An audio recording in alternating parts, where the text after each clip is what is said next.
हरे कृष्णा। हम श्रीमद् भगवद गीता के 12वें अध्याय भक्ति योग इसके श्लोक संख्या 3 और 4 को आज पढ़ने का प्रयास कर रहे हैं। उससे पूर्व हम श्रीमद् भगवद गीता के महात्म्य में से एक श्लोक का श्रवण करेंगे। गीता पुस्तक संयुक्तः प्राणं त्यक्त्वा प्रयाति यः स वैकुंठम अवाप्नोति विष्णुना सह मोदते।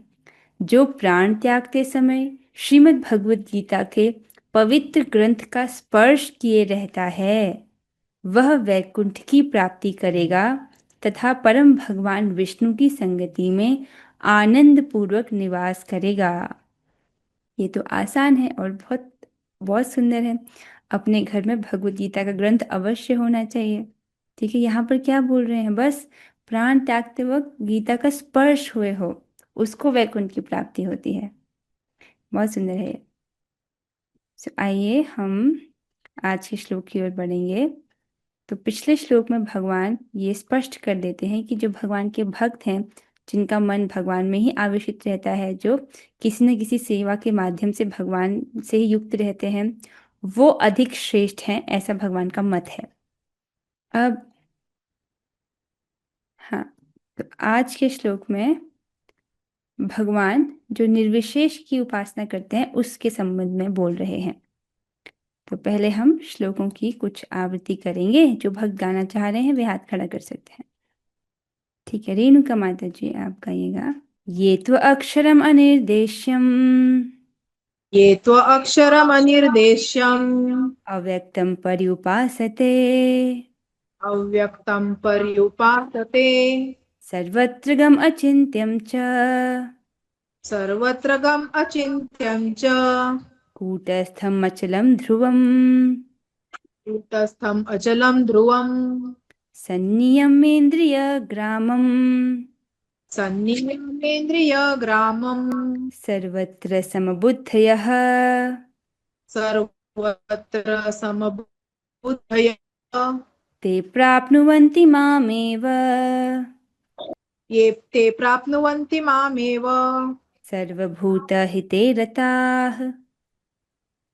सर्वभूतहिते। बहुत सुंदर।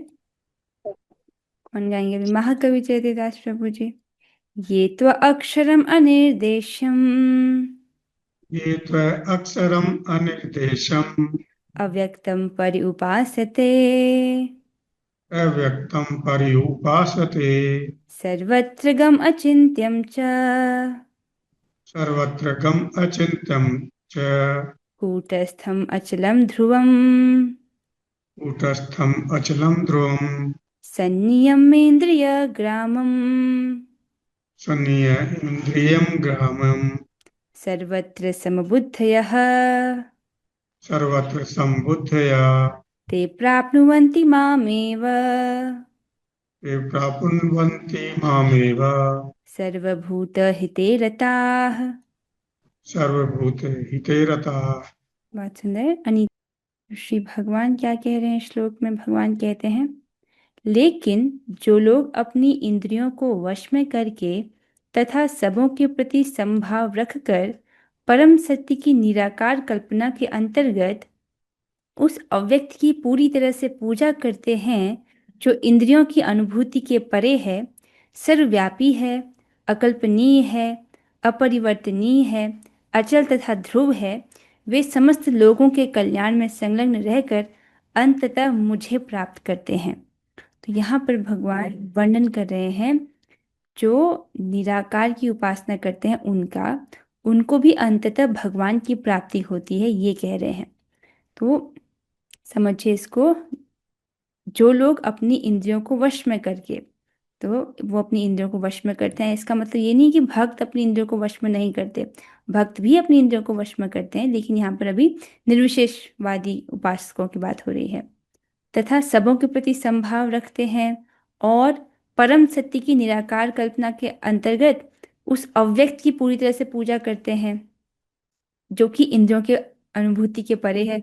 मतलब हमारी आंख से उसको देखा नहीं जा सकता है, इस कान से सुना नहीं जा सकता है, ये हमारी इंद्रियों के परे है उसकी अनुभूति।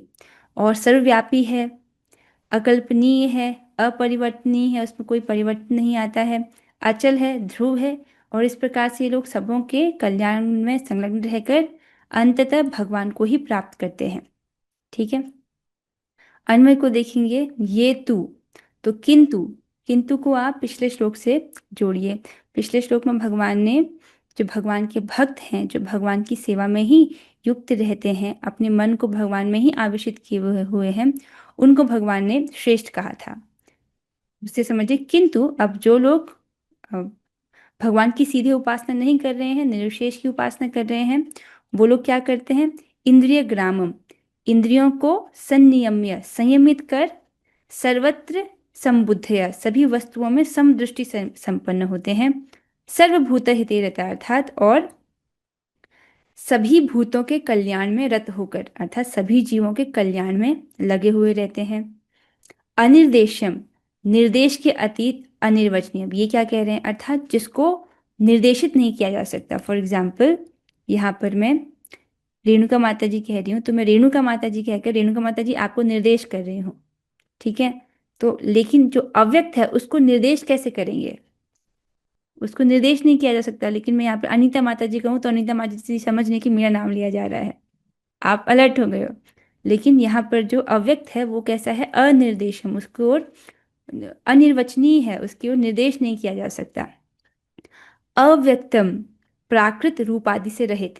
तो जो सब प्राकृत रूप होता है इस जगत में, वैसा रूप नहीं है उसका, प्राकृत रूप से परे है वो। सर्वत्रगम, सर्वव्यापी है। तो जो आत्मा का अनुभव करने में लगे रहते हैं, आत्मा जो है पूरे शरीर में व्याप्त रहती है, तो सर्वव्यापी। अचिंत्यम च, एवं तर्कातीत, तर्कों के भी परे है, तर्कों के माध्यम से भी जिसको नहीं समझा जा सकता है। कूटस्थम, सर्वकाल व्यापी, नित्य एक रूप। कूटस्थम का क्या अर्थ है? कि वो नित्य एक रूप जैसा है। अचलम अर्थात वृद्धि आदि से रहित। जैसे हमारे शरीर में कुछ परिवर्तन होते हैं, राइट, ये पैदा होता है, उसके बाद बढ़ता है, फिर कुछ काल तक रहता है, कुछ गौण चीज़ें प्रोड्यूस करता है, फिर क्षीण होता है, फिर नष्ट हो जाता है। ये तो शरीर के विकार हैं। लेकिन जो ब्रह्म है वो अचल है, उसमें कोई वृद्धि आदि जो विकार है वो नहीं होते हैं। ठीक है, और ध्रुवम अर्थात ये नित्य है। अक्षरम अर्थात उस ब्रह्म की, पर्युपासते, उपासना करते हैं, जो उस ब्रह्म की उपासना करते हैं, ते मामेव प्राप्नुवन्ति, वे मुझे ही प्राप्त होते हैं। समझ आया आपको? तो इस प्रकार से जो निर्विशेष की उपासना करते हैं वो भी भगवान को ही प्राप्त होते हैं अंततः। मतलब उनको बहुत समय लगता है, लेकिन प्राप्त तो भगवान को ही होते हैं। इसमें भी आप इस बात को समझिए। अनुवाद में अगर हम देखें, अनुवाद को देखिए, इस प्रकार से जो लोग निर्विशेष की उपासना में लगे हैं, वे समस्त लोगों के कल्याण में संलग्न रहकर अंततः मुझे प्राप्त करते हैं। प्रभुपाद जी इस प्रकार से इसका अनुवाद कर रहे हैं, इसको थोड़ा समझिए। तो जब हम परम सत्य का अनुभव करना चाहते हैं तो उसको 3 सोपान में किया जाता है। जो तत्वविद हैं, तत्व के ज्ञाता हैं, वो उसको ब्रह्म, परमात्मा और भगवान के नाम से जानते हैं परम सत्य को। ठीक है, तो उसमें भी अलग अलग अनुभूतियों के अलग अलग स्तर हैं। पहला स्तर है ब्रह्म साक्षात्कार, फिर उससे ऊपर है परमात्मा साक्षात्कार, फिर अंत में भगवत साक्षात्कार। ठीक है, तो यहाँ पर क्या बोला गया है कि इस प्रकार से जो अंततः वो मुझे प्राप्त करते हैं, इसका मतलब है कि उस प्रक्रिया में उनको बहुत समय लगता है। भक्त तो सीधे ही भगवान की उपासना करते हैं, तो वो तो शीघ्र ही भगवान की प्राप्ति कर लेते हैं। लेकिन जो इस पद को चुनता है उसको बहुत समय लगता है, अर्थात वे बहुत समय बाद भगवान के महा ऐश्वर्यमयी रूप को देखते हैं। तो जो भगवान का गोलोक विहारी श्याम सुंदर रूप है उसको नहीं प्राप्त होते हैं, वो ऐश्वर्यमयी रूप को प्राप्त होते हैं। जैसे कि भगवान विष्णु, जिसमें सेवा कुंठित होती है। कुंठित होती मतलब उस प्रकार से जैसे दास्य भाव में, सख्य भाव में, वात्सल्य भाव में या मधुर भाव में जैसे भक्त सेवा करता है, वैसे नहीं सेवा होती है, उनकी सेवा थोड़ी कुंठित होती है। ठीक है, वह उपलब्धि प्राप्त नहीं होती जो सीधे भगवान की भक्ति करने से प्राप्त होती है। इसीलिए हमें इस पथ पर नहीं प्रवृत्त होना है। ये स्पष्ट हो रहा है? ठीक है, इसको अन्य एक जगह पर आचार्य बलदेव विद्याभूषण जी कुछ बोलते हैं, उनकी टीका से एक नोट रखा गया है। यह भगवद अर्पित कर्मों का उल्लेख है, यह श्रील बलदेव जी के द्वारा कहा गया है, क्योंकि भगवान की प्राप्ति के लिए भगवान की पूजा होना आवश्यक है। भगवान ने कहा था ना, मन मनाभव मत भक्तो मदया जीमाम नमस्कुरु, उसमें एक क्या है, मदयाजी मेरी पूजा करो, इस प्रकार तुम निश्चित रूप से मेरे पास आओगे। तो यहाँ पर आचार्य बलदेव विद्याभूषण जी बोल रहे हैं कि भगवान की प्राप्ति करने के लिए भगवान की पूजा होना आवश्यक है। एक सनिष्ठ भक्त ज्ञान और योग आदि के बाद भक्ति करता है और भगवान के महा ऐश्वर्य प्रधान रूप की सेवा प्राप्त करता है। तो जिस व्यक्ति का भगवान श्लोक में वर्णन कर रहे हैं वो सीधे भक्ति योग के पथ को नहीं अपना रहा है, ठीक है, वो थोड़ा लंबा पथ को अपना करके भगवान के पास पहुंच रहा है। तो वो कैसे पहुंचता है? कर्मयोग, फिर कर्मयोग करता है, फिर ज्ञान योग करता है, फिर अष्टांग योग करता है, फिर भक्ति योग करता है, और इस प्रकार से उसको क्या प्राप्त होता है? भगवान के ऐश्वर्यमय रूप की सेवा प्राप्त करता है। समझ आ रहा है? जिस प्रकार से जो भक्ति योगी है वो सीधे भगवान की सेवा करता है, वैसी सेवा उसको प्राप्त नहीं होती है, अर्थात जो गोलोक के कृष्ण है वो उनको प्राप्त नहीं होते हैं। ये समझ आ रहा है? वो भगवान के ऐश्वर्यमयी रूप को जो है उनकी सेवा वो प्राप्त करता है। तो अंतर आ गया कि नहीं आ गया? ठीक है, तो अंततः मुझे प्राप्त करता है, इसका रहस्य आप समझ गए होंगे कि उसका जो प्रक्रिया है वो काफी लंबी प्रक्रिया है, और उसके बाद में भगवान को प्राप्त भी करता है, तो उनके ऐश्वर्यमयी रूप की सेवा प्राप्त करता है। ऐश्वर्यमयी रूप जैसे भगवान विष्णु का जो रूप है। ठीक है, आशा ये स्पष्ट हुआ होगा। एक बार श्लोक को देखेंगे। ये त्व अक्षरम अनिर्देशम, लेकिन जो अक्षरम अर्थात जो इंद्रियों की अनुभूति के परे है, अनिर्देशम जिसको निर्देशित नहीं किया जा सकता है, अव्यक्तम है अर्थात जो कि अप्रकट है, पर्युपासते जो इस प्रकार से उसकी उपासना कर रहे हैं, निर्विशेष की उपासना कर रहे हैं, सर्वत्रगम अचिंत्यम च, सर्वत्रगम अर्थात जो कि सर्वव्यापी है, अचिंत्यम है अर्थात हमारे कल्पना के परे है, कूटस्थम इसका मतलब है अपरिवर्तित, अचलम और ध्रुवम जो कि स्थिर है और ध्रुव है। इस प्रकार से जो आत्मा के अनुभव प्राप्ति के लिए प्रयास कर रहे हैं, निर्विशेष की उपासना कर रहे हैं, संयमेंद्रिय ग्राम अपनी इंद्रियों को सब ओर से संयमित करते हुए, सर्वत्र समबुद्ध है सभी में समदृष्टि संपन्न जो रहते हैं, ते प्राप्नुवन्ति माम एव उन्हें वो मुझे ही प्राप्त करते हैं, सर्वभूत हृदयरता सभी भूतों के सभी जीवों के कल्याण में रत रहकर। तो अंततः वो भगवान को ही प्राप्त होते हैं, लेकिन आप इसका आशय समझ रहे हो, भगवान के ऐश्वर्यमय रूप को प्राप्त होते हैं, गोलोक विहारी श्री कृष्ण को प्राप्त नहीं होते हैं। ठीक है, अब आइए हम तात्पर्य की ओर चलेंगे। अनुवाद और तात्पर्य कृष्ण कृपा मूर्ति श्री श्रीमद एसी भक्ति वेदांत स्वामी श्री प्रभुपाद द्वारा।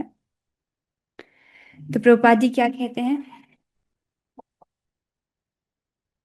जो लोग भगवान कृष्ण की प्रत्यक्ष पूजा न करके अप्रत्यक्ष विधि से उसी कृष्ण को, उसी उद्देश्य को प्राप्त करने का प्रयत्न करते हैं, वे भी अंततः श्री कृष्ण को प्राप्त होते हैं। ठीक है, मतलब यहाँ पर प्रभुपाद जी कह रहे हैं श्री कृष्ण को प्राप्त होते हैं, आचार्य बलदेव विद्याभूषण जी स्पष्ट कर रहे हैं कि भगवान के ऐश्वर्यमय रूप को प्राप्त होते हैं।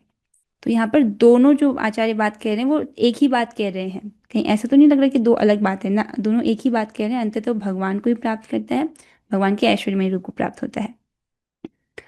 तो अब यहाँ पर प्रभुपाद जी एक श्लोक को कोट कर रहे हैं पहले के श्लोकों से। क्या है? जिसमें बोला गया है, अनेक जन्मों के बाद बुद्धिमान व्यक्ति वासुदेव को ही सब कुछ मानते हुए मेरी शरण में आता है। कहाँ, कौन सा श्लोक था ये जिसको हमने भगवत गीता के 7वें अध्याय के 19वें श्लोक में पढ़ा था? कौन सा श्लोक है वो? बहूनां जन्मनामन्ते ज्ञानवान् मां प्रपद्यते वासुदेवः सर्वमिति स महात्मा सुदुर्लभ। अनेक जन्म जन्मांतर के बाद जिसे सचमुच ज्ञान होता है वह मुझको समस्त कारणों का कारण जानकर मेरी शरण में आता है, ऐसा महात्मा अत्यंत दुर्लभ होता है। तो इस प्रकार से प्रभुपाद जी इस श्लोक को कोट कर रहे हैं और कह रहे हैं कि जब मनुष्य को अनेक जन्मों के बाद पूर्ण ज्ञान होता है तो वह कृष्ण की शरण ग्रहण करता है। तो इससे तो ये समझ आ रहा है कि जो इस प्रकार से निर्विशेष की उपासना कर रहे हैं, ऐसे करके अनेक जन्मों के बाद उसको समझ आता है कि भगवान कृष्ण ही सभी कारणों के कारण है, और इसके बाद वो उनकी शरण ग्रहण करता है। तो काफ़ी लंबा प्रोसेस है, और प्रभुपाद इसको ऐसे भी समझाते हैं कि या तो अनेक जन्मों के बाद उसको समझ आए वो भी केवल जन्म ग्रहण करने से समझ नहीं आता है। जन्म कर रहा है, जन्म ग्रहण कर रहा है, उसके साथ साथ कुछ साधना कर रहा है, तब, ठीक है, तब उसको ज्ञान होता है। तो प्रभुपाद जिसको कहते हैं, या तो अनेक जन्म जन्मों के बाद उसको ज्ञान हो, या वो गुरु के मुख से सुने कि कृष्ण भगवान है और उनकी सेवा में रत हो जाए। तो गुरु के मुख से सुन के जो भगवान की सेवा कर रहा है वो अधिक बुद्धिमान हुआ कि नहीं हुआ? ठीक है। और आप यहाँ पे जितने लोग हैं, हम सब ने गुरु के मुख से सुनकर ही तो हम भगवान की सेवा कर रहे हैं। तो आप इसका मतलब बहुत बुद्धिमान हैं। यदि कोई इस श्लोक में बताई गई विधि से भगवान के पास पहुंचता है तो उसे इंद्रिय निग्रह करना होता है, प्रत्येक प्राणी की सेवा करनी होती है और समस्त जीवों के कल्याण कार्य में रत होना होता है। यहाँ पर इस श्लोक में जो विधि का भगवान वर्णन कर रहे हैं, स्पष्ट बता रहे हैं कि उसको अपनी इंद्रिय निग्रह करना होता है, इंद्रिय संयमित करना होता है। लेकिन अब देखिए, जो भक्ति कर रहा है उसको भी अपनी इंद्रिय निग्रह करना होता है, जिसमें अम्बरीश महाराज का उदाहरण आपने पढ़ा था ना, कि अपने सभी इंद्रियों को भगवान की सेवा में नियोजित करना। ठीक है। लेकिन यहाँ पर जिनका वर्णन है वो किसी और विधि के द्वारा अपनी इंद्रियों को वश में करते हैं, और प्रत्येक प्राणी की सेवा करनी होती है और समस्त जीवों के कल्याण कार्य में उसको रत होना होता है। इसका अर्थ यह हुआ कि मनुष्य को भगवान कृष्ण के पास पहुंचना ही होता है, अन्यथा पूर्ण साक्षात्कार नहीं हो पाता। बहुत सुंदर, इसको बहुत सुंदर प्रभुपाद जी कह रहे हैं। देखिए, ब्रह्म साक्षात्कार हो गया है, ये पूर्ण साक्षात्कार नहीं है। जब तक कृष्ण का साक्षात्कार ना हो, जब तक भगवत साक्षात्कार ना हो, तब तक परम सत्य की पूर्ण अनुभूति नहीं हुई है। तो सफल कब माना जाएगा? जब उसको अंत तक कृष्ण की अनुभूति हो, भगवान की अनुभूति हो, तब माना जाएगा कि उसको पूर्ण साक्षात्कार हुआ है। अब समझ आ रहे हैं? तो अंततः जो है, कहाँ गए हम? हाँ, तो अर्थ यह हुआ कि मनुष्य को भगवान कृष्ण के पास पहुंचना ही होता है, अन्यथा पूर्ण साक्षात्कार नहीं हो पाता। तो इस प्रक्रिया में इस प्रकार के निर्विशेषवादी व्यक्ति को अनेक जन्म लग जाते हैं। एक ये ध्वनित अर्थ समझ आ रहा है। प्रायः भगवान की शरण में जाने के पूर्व पर्याप्त तपस्या करनी होती है। आत्मा के भीतर परमात्मा का दर्शन करने के लिए मनुष्य को देखना, सुनना, स्वाद लेना, कार्य करना आदि इंद्रिय क्रियाओं को बंद करना होता है। तो ऐसे जो व्यक्ति हैं किस प्रकार की तपस्या करते हैं उसका यहाँ पर थोड़ा वर्णन है। कैसी तपस्या करते हैं वो? उसको मनुष्य को देखना, सुनना, स्वाद लेना, कार्य करना आदि इंद्रिय कार्यों को बंद करना होता है। तभी वह जान पाता है कि परमात्मा सर्वत्र विद्यमान है। ऐसी अनुभूति होने पर वह किसी जीव से ईर्ष्या नहीं करता, उसे मनुष्य तथा पशु में कोई अंतर नहीं दिखता, क्योंकि वह केवल आत्मा का दर्शन करता है, बाह्य आवरण नहीं। अब क्या बोल रहे हैं? अब देखिए, भक्ति में जब हमको इंद्रिय संयमित करने को बोला जाता है तो वो तो बहुत आसानी से किया जा सकता है। आंख से किसको देखो? कृष्ण को देखो। जिह्वा से क्या खाओ? प्रसाद खाओ। कान से भगवान की कथा श्रवण करो। अपनी इंद्रियों को भगवान की सेवा में लगाओ। तो भक्ति में तो हमको स्पष्ट पता है कि कैसे इंद्रियों को भगवान की सेवा में लगाना है। लेकिन ये जो निर्विशेषवादी हैं, इनका तरीका कुछ अलग ही है। उसको क्या कह रहे हैं यहाँ पे प्रभुपाद जी की?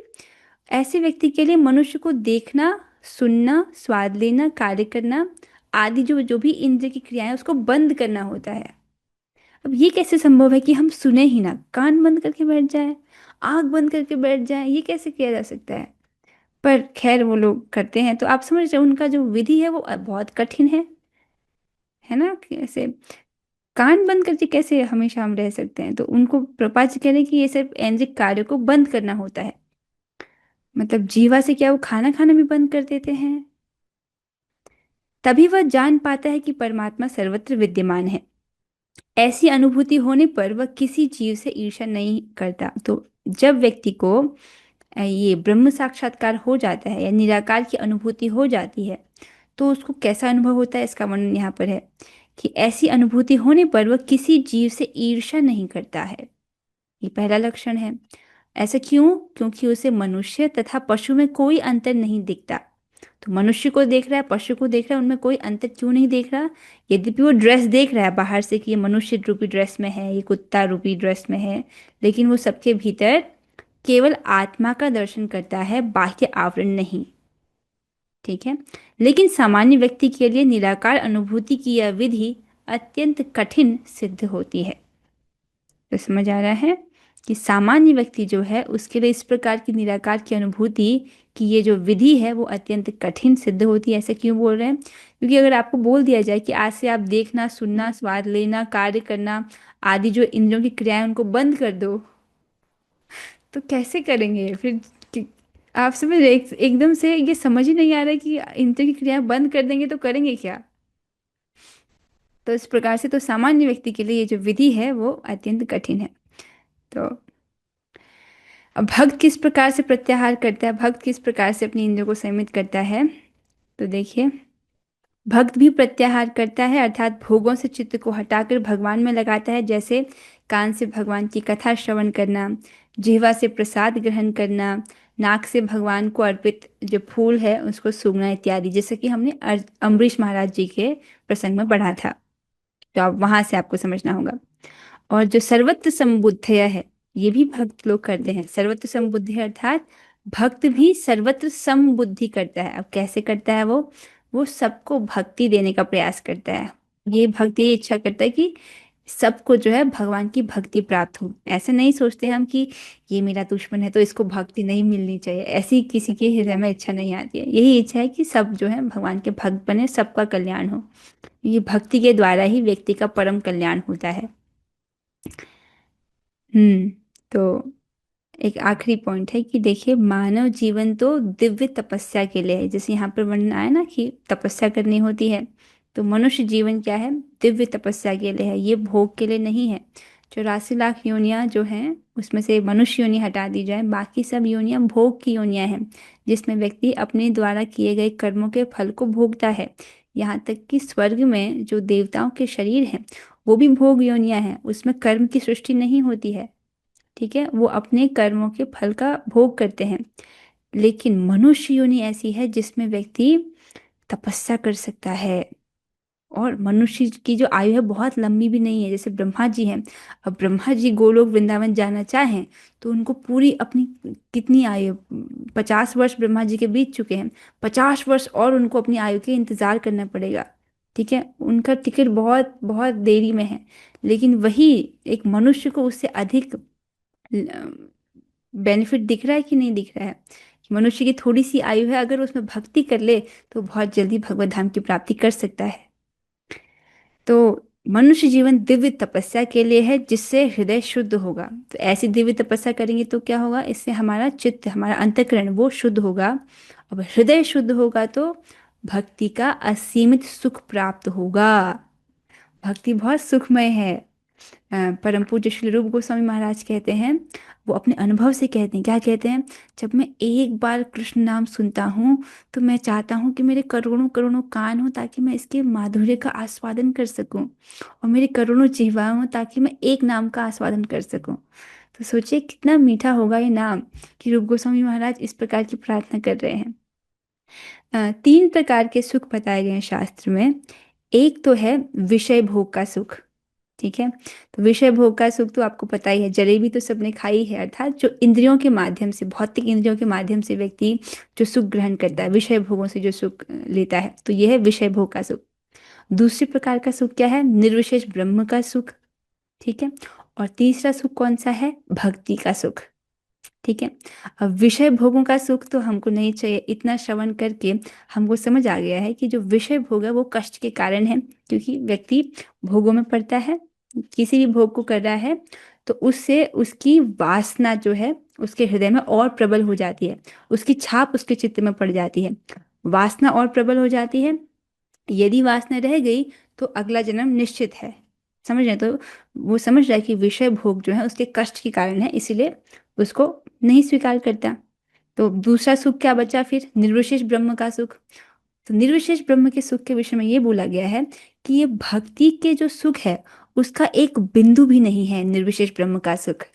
ठीक है, और फिर तीसरा सुख क्या बचा? भक्ति का सुख। ठीक है, और वो कैसा है? असीमित सुख है, सांद्रानंद आनंद है।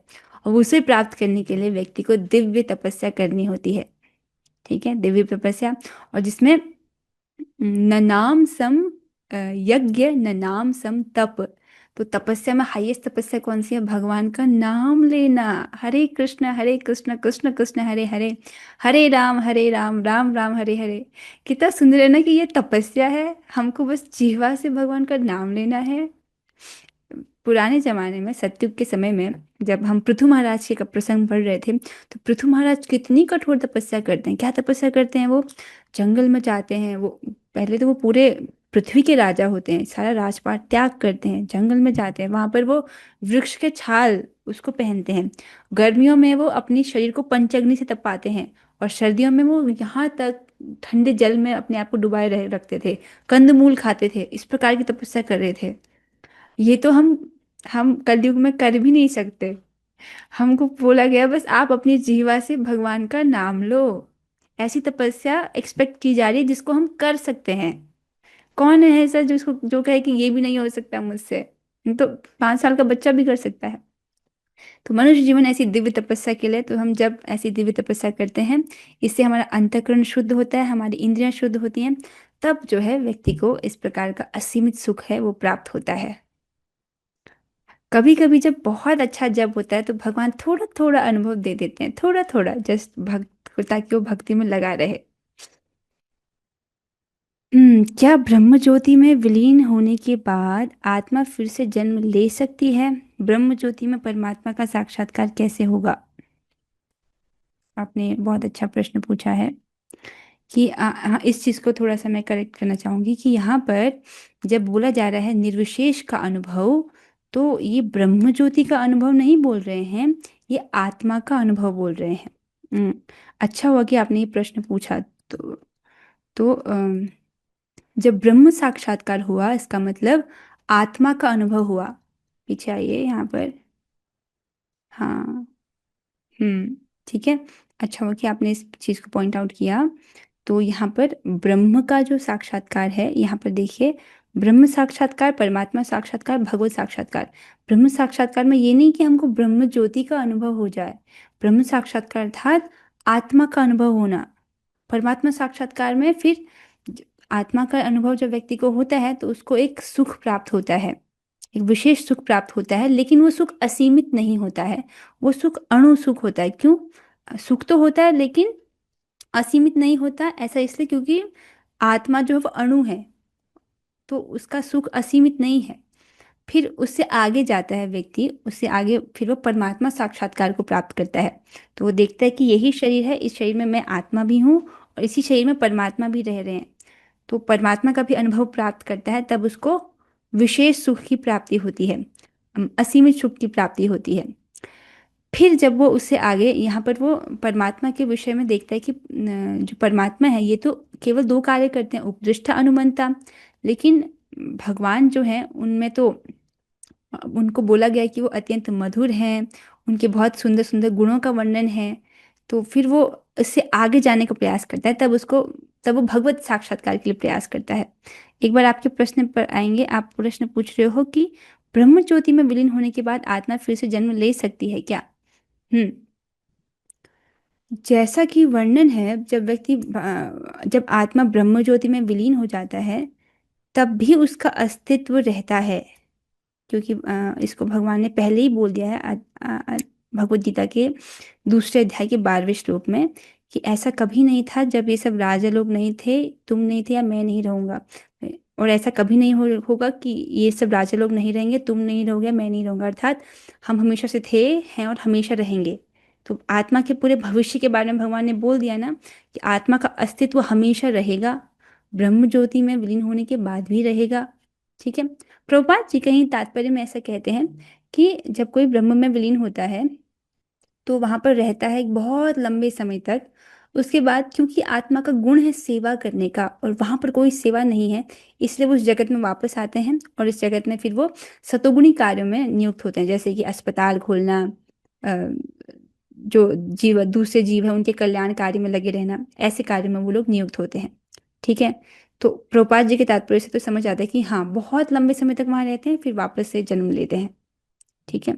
और बृहद भागवतामृत में भी जब गोप कुमार ब्रह्म ज्योति में जाते हैं, तो वो देखते हैं कि वहां पर ब्रह्म ज्योति में क्या है, बहुत से स्पार्कल जैसे हैं, जो उस एक ज्योति के चारों ओर घूम रहे हैं, जैसे जैसे जैसे अग्नि के और कीट पतंगे घूमते हैं, तो एक स्पार्कल की तरह वो देखते हैं कि वो सब यहाँ पर ब्रह्म ज्योति में घूम रहे हैं, इस प्रकार से वो देखते हैं। आशा है पहले प्रश्न का स्पष्ट उत्तर हुआ होगा।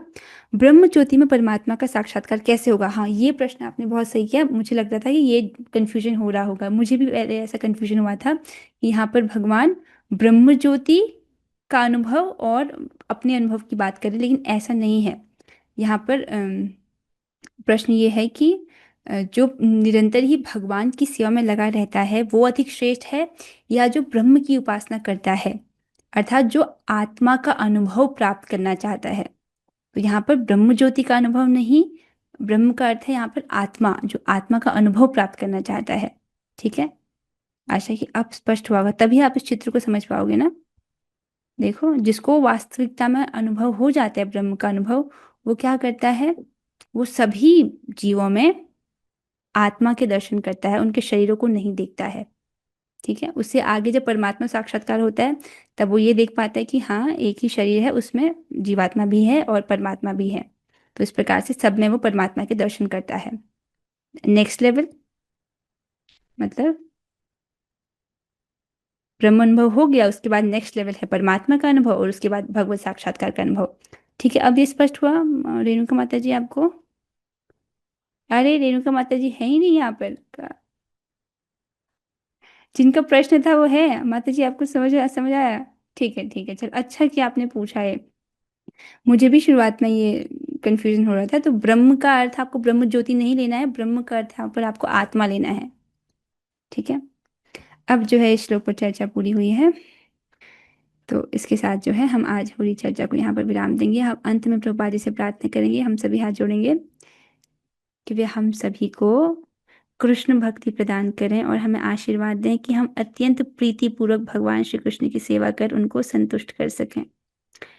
आइए अब हम 3 बार हरे कृष्ण महामंत्र बोलेंगे, हृदय से प्रभुपाद जी का धन्यवाद करते हुए। अब हम 3 बार हरे कृष्ण महामंत्र करेंगे।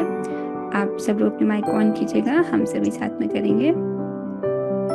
हरे कृष्णा कृष्ण कृष्ण हरे हरे, हरे राम राम राम हरे हरे, हरे कृष्णा कृष्ण कृष्ण हरे हरे, हरे राम राम हरे हरे, हरे कृष्णा कृष्ण कृष्ण हरे हरे, हरे राम राम राम हरे हरे। श्रीमद् भगवद गीता की जय, जगत गुरु श्रील प्रभुपाद की जय, नामाचार्य श्री हरिदास ठाकुर की जय, धाम वृंदावन की जय, निताय गौर प्रेमानंदे, हरि हरि बोल, हरे कृष्णा हरे कृष्णा।